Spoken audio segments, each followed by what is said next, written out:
এদেরকে সাসপেন্ড না, এদেরকে বিচার করতে হবে, এদেরকে গ্রেপ্তার করে আইনে এনে রিমান্ডে আনতে হবে।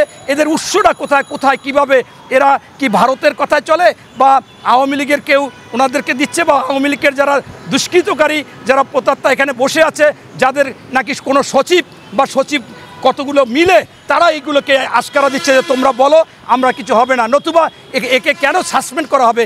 একে তো গ্রেপ্তার করা হবে। সোজাসুজি একটা নির্বাহী পদে নির্বাহী ম্যাজিস্ট্রেট হয়ে এই আপনার তাপসী তাবাচ্চুম উর্মি যে কথা বলেছে, এইটা কোনোভাবে এখানে তাকে শুধু সাসপেন্ড করলে হয় না, তাকে গ্রেপ্তার করা উচিত।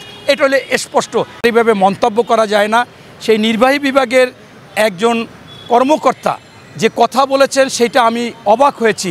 আমিও কিছুদিনের জন্য চাকরি করেছিলাম ক্লাস 1 অফিসার হিসাবে, এই সরকারে ছিলাম।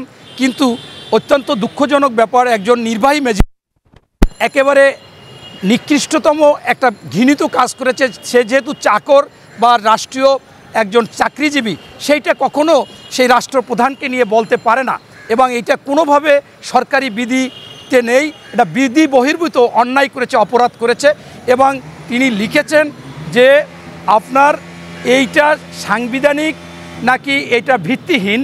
এই অন্তর্বর্তীকালীন সরকারের প্রধান উপদেষ্টা তিনি আবার বলেছেন যে আপনার এই রিসেট ক্লিক দিয়েছি, এইখানে সব কিছু পরিবর্তন হয়ে যাবে, পিছনের জিনিস সব মুছে যাবে। এইটা বলেছে যে মুছে তো যাওয়ার দূরের কথা, এটা আপনার ওনার আয়ুষ্কাল নিয়ে কথা বলেছে যে আপনার কাউন্টডাউন শুরু হয়ে গেছে, আপনি কত সময় থাকবেন মহাশয়।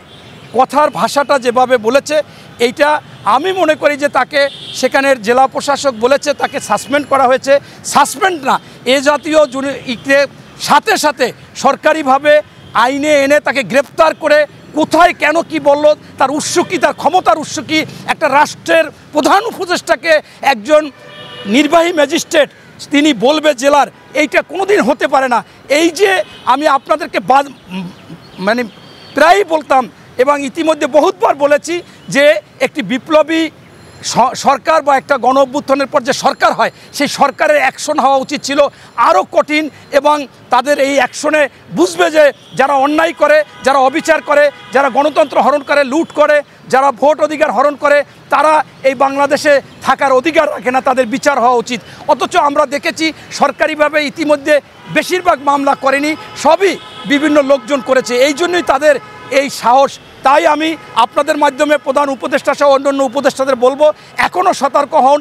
আপনাদের বিভিন্ন জায়গায় ঘাপটি মেরে এই সমস্ত লোকজন বসে আছে, এবং আমি তার সেই ফেসবুক আইডি আমি দেখেছি, সেখানে আরও এই আওয়ামী লীগের পক্ষে তার অনেক স্ট্যাটাস আছে। আওয়ামী লীগ ক্ষমতায় আসবে, আবারও আসবে, বেশি দিন এই সরকার থাকবে না, পড়ে যাবে, এই ধরনের কথা সে বলেছে। শুধুমাত্র সেই কথা দরকার নেই। এবং উনি আরও বলেছেন মুঠোফোনে, আমি অনেক সাংবাদিকের বিভিন্ন জায়গাকে দেখলাম, সেখানে মুঠোফোনে তাকে যখন ফোন করা হয়েছে, সে বলেছে যে আপনারা তো স্ট্যাটাসই দেখেছেন, আমি তো স্ট্যাটাসই বলে দিয়েছি, আমার আর কোনো মন্তব্য নাই। কত বড় সাহস, কত বড় মনে করেন দুর্বৃত্ত এই বাংলাদেশে চাকরি করে এই সরকারের বিরুদ্ধে, প্রধানের বিরুদ্ধে এই ধরনের কথা বলতে পারে, এবং সেটা আবার সাংবাদিকদের বলে যে আমার স্ট্যাটাসই তো সব প্রমাণ আছে, আবার নতুন করে আমি কি বলবো, আমার কোনো মন্তব্য নেই। পরবর্তীতে আমি আপনাদেরকে বলেছিলাম যে 24 ঘন্টার মধ্যে ভারত থেকে শেখ হাসিনা চলে যাবে, এবং সেটা চলে গেছে। এবং আমি আরও আপনাদেরকে বলেছিলাম মধ্যপ্রাচ্যে যাবে, এবং সেটা হয়েছে। তবে আমার কাছে জানতে ইচ্ছা করে যে আপনি শেখ হাসিনা, আপনি এখনও বলে বেড়াচ্ছেন যে এই সরকার এই 1 মাস থাকবে, এর মধ্যে তার পতন হবে, এবং আপনি বিভিন্ন ভিডিও, বিভিন্ন অডিও আপনার ভাইরাল হয়। আমরা বুঝি এখন আর আপনাকে কোনো গোয়েন্দা সংস্থা আপনার ওই কল কেউ আড়ি পেতে শুনছে না, কেউ মনে করেন সেই ইসরায়েলের ডিভাইস ব্যবহার করতেছে না। আপনি নিজে নিজে এইগুলোকে বলে প্রচার করান আপনার কর্মীদের দিয়ে, যে তোমরা একটু প্রচার করো, আমি এটা হুঙ্কার দিলাম। আপনি যে বাঘের বাচ্চা না, আপনি মুরগির ছাও, এটা আপনার বোঝা গেছে। আপনি যদি মুরগির ছাও না হইয়া বাঘের বাচ্চা, আগে যেরকম হুঙ্কার দিচ্ছেন, আগে কাদেরকে নিয়ে হুঙ্কার দিচ্ছেন? আপনি আগে পুলিশ হুকুমের গোলাম বানিয়েছিলেন, এখন অনেক পুলিশ সাক্ষাৎকারে বলতেছে যে আমাদেরকে ব্যবহার করা হয়েছে, আমরা ব্যবহৃত হয়েছি, আমরা চাইনি। আমাদের ঊর্ধ্বতন যারা এগুলো করেছে তাদেরকে আপনারা ধরেন।